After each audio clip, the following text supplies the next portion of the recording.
होई गणनायक करिबरन करहु अनुग्रह सोई बुद्धिरासि सुगुंसगन बंदहु गुरुपद पद्म परागा सुर सुवास सरस अनुरागा मंगल भवन मंगलहारी उमा सहित जहि जपत पुरारी सुर शिवा शिव पाई प्रसारु बरनौ रामचरित चित चारु पाणि ग्रहण जब कीन महेशा हर्षे तब सकल सुरेशा हरि रामचरित सब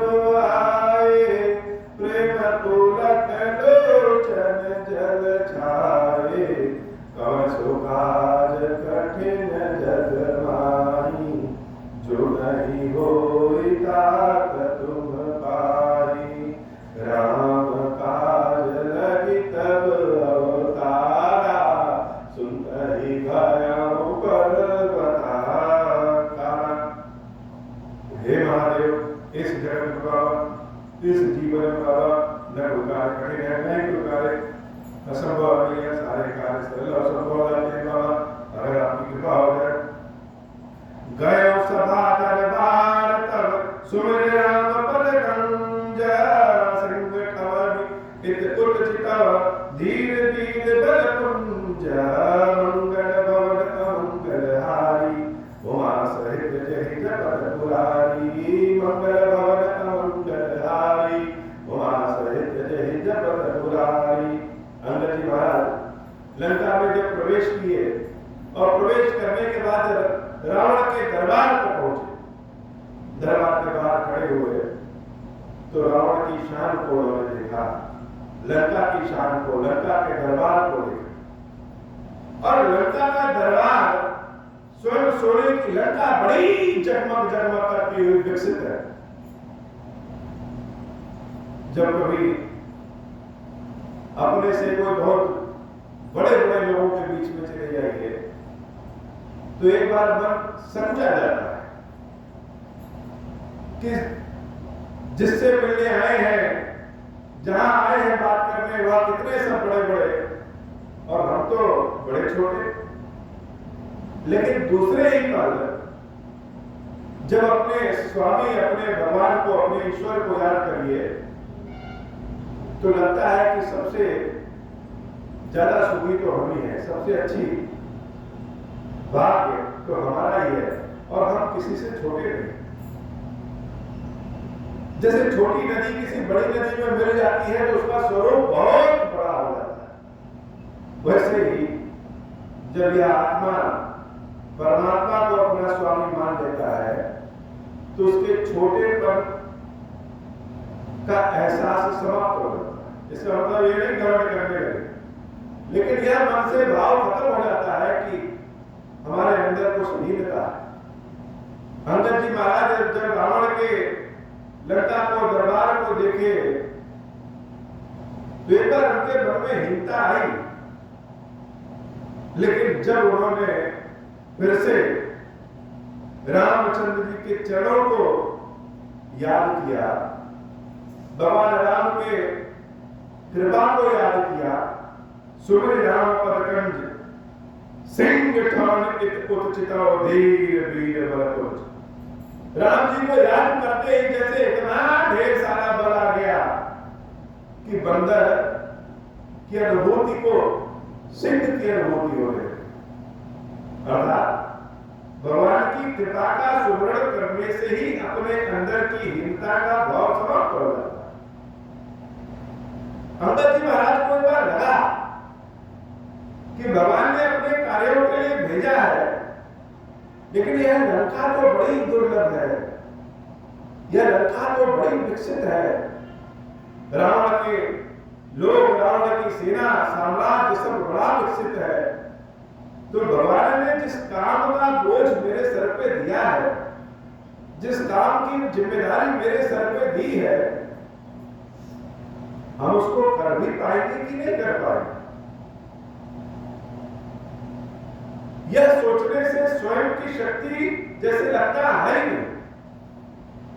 और संपूर्ण समाज बहुत बलशाली है। जैसे किसी कार्य को करने के लिए ठानिए तो एक बार की लगता है कि कार्य तो बड़ा भारी है और हमारे पास तो बुद्धि नहीं, हमारे पास साधन नहीं, कर कैसे सकते। लेकिन उसी समय जब भगवान की कृपा का सुमरण करिए, यह याद कर ले कि भगवान की कृपा हमारे साथ है और भगवान की कृपा जिसके साथ होती है उसके लिए कोई कार्य असंभव नहीं होता। अंगद जी महाराज ने तुरंत रामचंद्र जी के चरणों को याद किया, भगवान का सुमरण किया और भगवान का जब सुमरण किया तो उनके मन की हीनता का भाव, भय का भाव, डर का भाव, अर्थात यह भाव कि हम भगवान के काम को कर पाएंगे कि नहीं कर पाएंगे, यह हीनता का भाव ही समाप्त हो।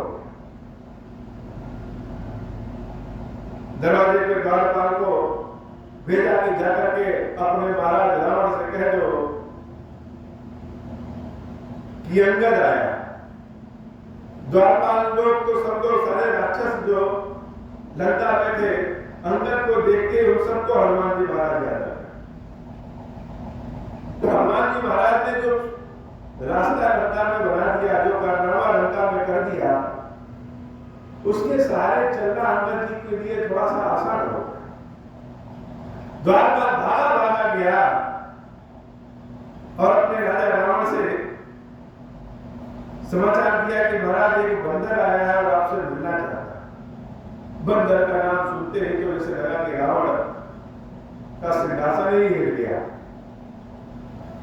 लेकिन समाज को न पता चले कि रावण डरा है, इसलिए उसने हंसते हुए, जैसे कहीं दीवार खराब हो तो आदमी पोस्टर लगा करके उसकी खराबी को दूर कर देता है, कहीं चादर बिछा करके सुंदर कर देता है, वैसे कभी कभी मन के भय को, मन के डर को हंसी में लोग दूर कर देते हैं। रावण ने हंसते हुए दिखावे की हंसी करते हुए अपने द्वारपाल से पूछा, सुनत भी हंसे बोला शीशा, आ न बोल कहां का शीशा। क्या बंदर, कहां का बंदर आया, जाओ लेकर के आओ जरा देखे तो कहां का बंदर है। द्वारपाल दौड़ता हुआ गया और अंगद जी महाराज को भीतर प्रवेश करा दिया। आए सुपाई दूत भौधाए, कपि कुंजर ही बोल गए आए, अंगद दीख दशानन वैसे, सहित प्राण का जल गिर जैसे। अंगद जी महाराज के मन में भी भाव है कि रावण आखिर है कैसा, जरा देखे। भीतर जब दरबार में प्रवेश करते हैं और रावण को जब सबसे पहले अंगद जी देखते हैं तो जो पहला स्वरूप, जैसे किसी चीज को देखिए तो देखते ही देखते पहला कुछ एहसास होता है। रोज मिलिए, रोज देखिए, देखते देखते धीरे धीरे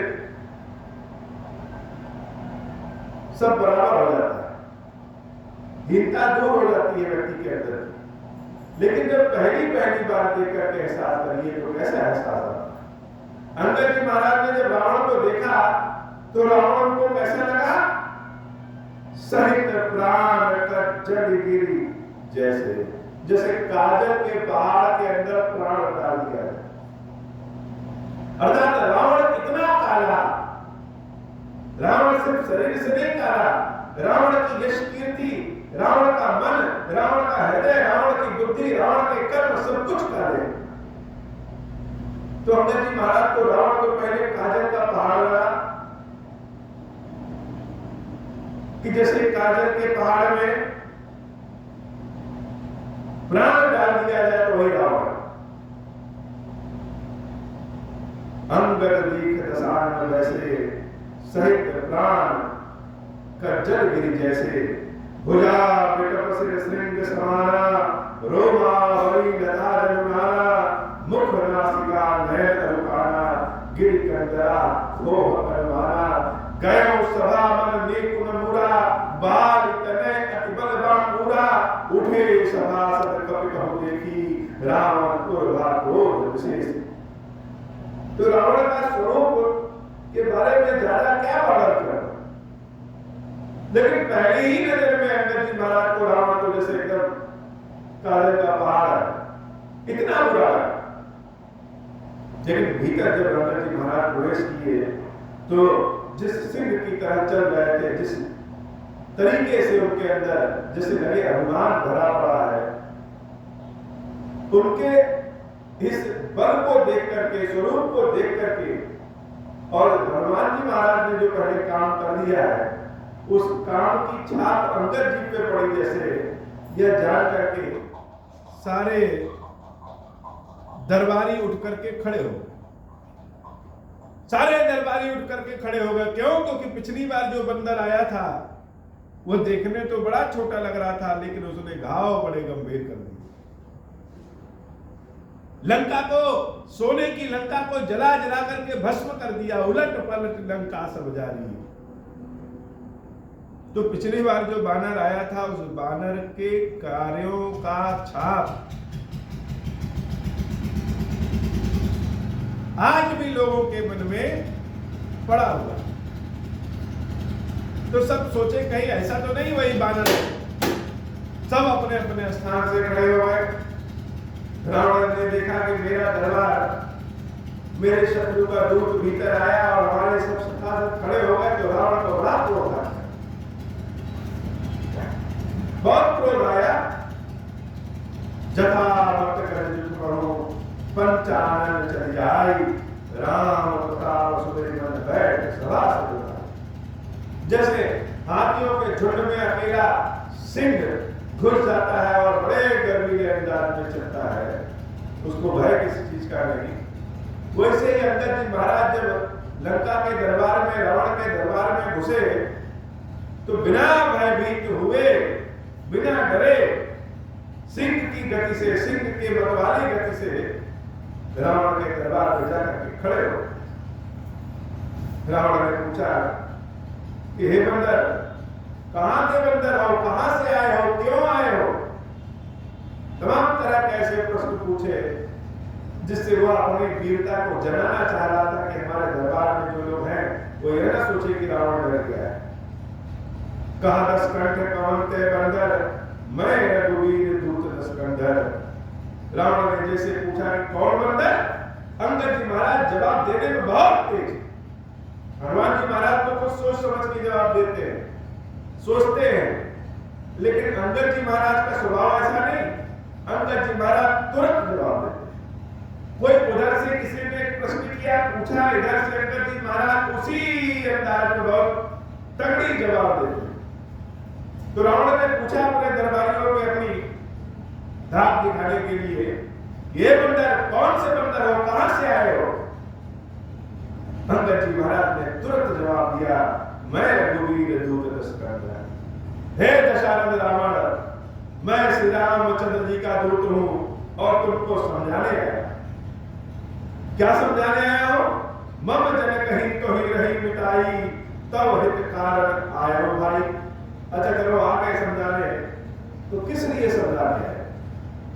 कोई ना कोई कारण है। भगवान राम ने अंगद जी को भेजा है, कुछ सोच समझ के भेजा है। तो अंगद खुद अपने मुंह से कह रहे हैं,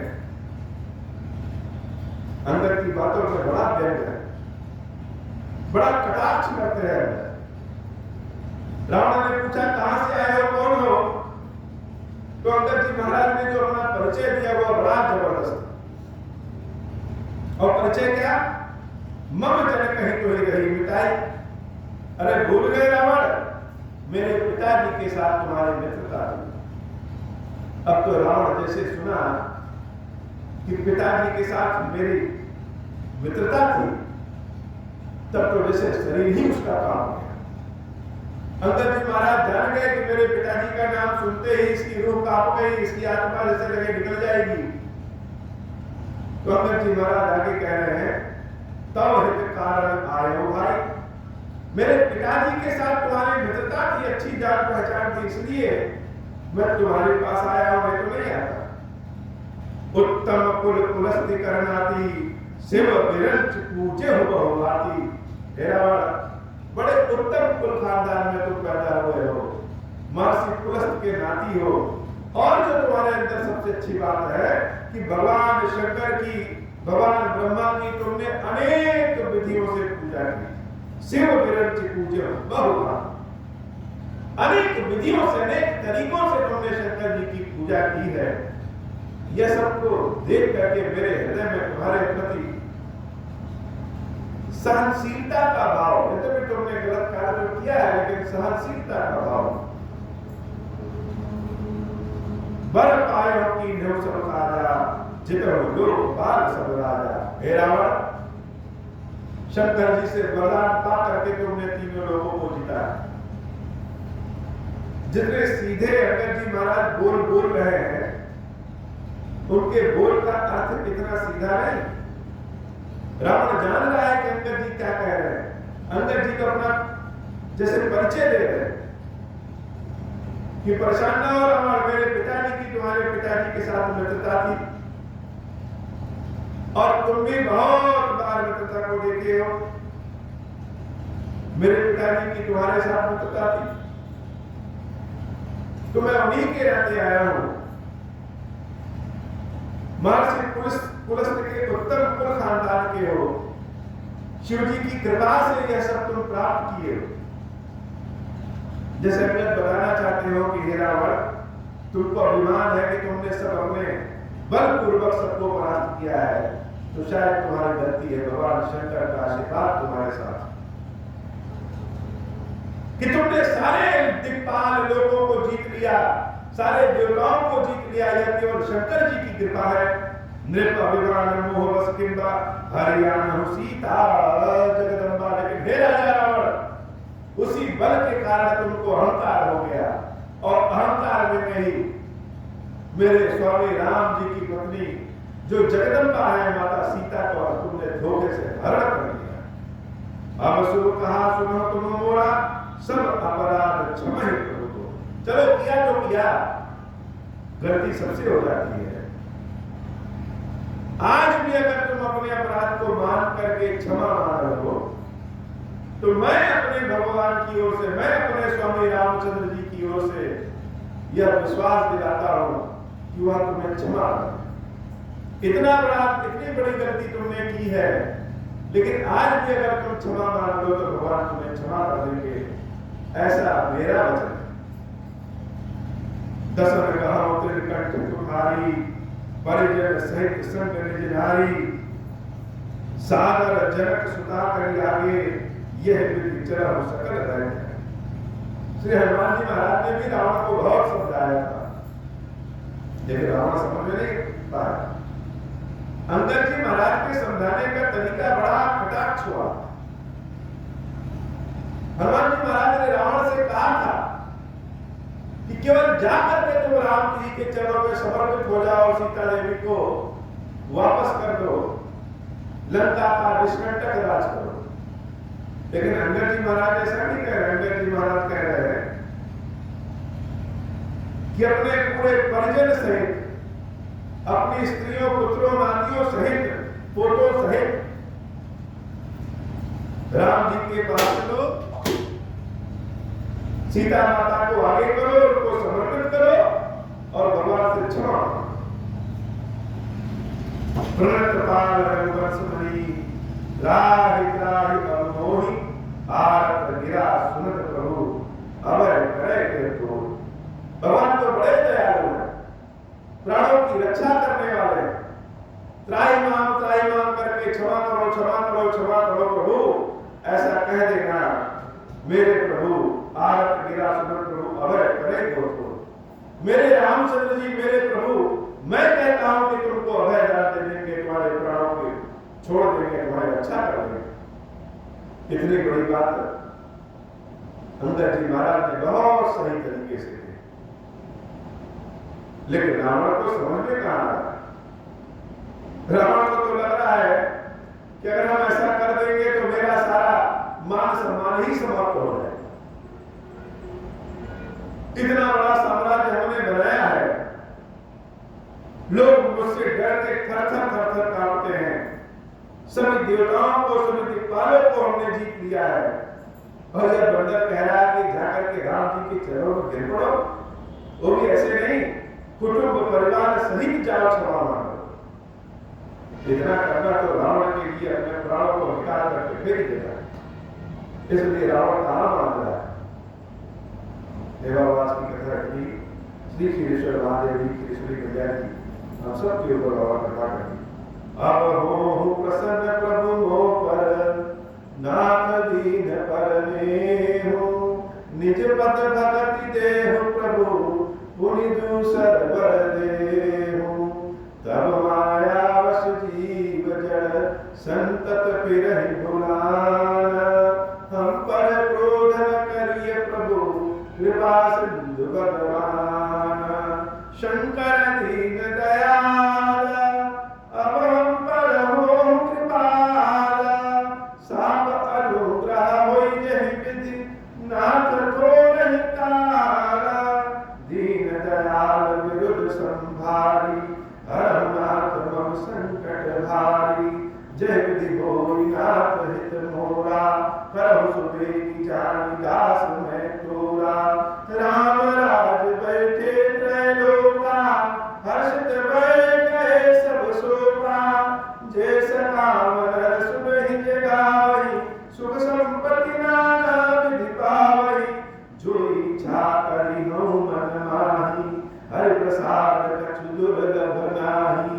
मंगल भवन अमंगल हारी, उमा सहित जहि जपत पुरारी। मंगल भवन अमंगल हारी, उमा सहित जहि जपत पुरारी। बोले श्री क्षीरेश्वर महादेव जी, क्षीरेश्वरी मैया की जय हो। हे भगवान शंकर, आप ऋण पाठक दुर्भाग्य और दरिद्रता आपकी निवृत्ति के लिए तथा संपूर्ण पापों का नाश करने के लिए मुझ पर प्रसन्न होइए। मैं दुख और शोक की आग में जल रहा हूँ, संसार भय से पीड़ित हूँ, अनेक प्रकार के रोगों से व्याकुल और दीन हूँ। क्षीरेश्वर मेरी रक्षा कीजिए। देव देवेश्वर, सबको निर्भय कर देने वाले महादेव जी, आप यहाँ पधारिए और मेरी की हुई इस पूजा को पार्वती जी के साथ ग्रहण कीजिए। मेरा मंगल करिए महादेव शंभु। ओम श्री राम।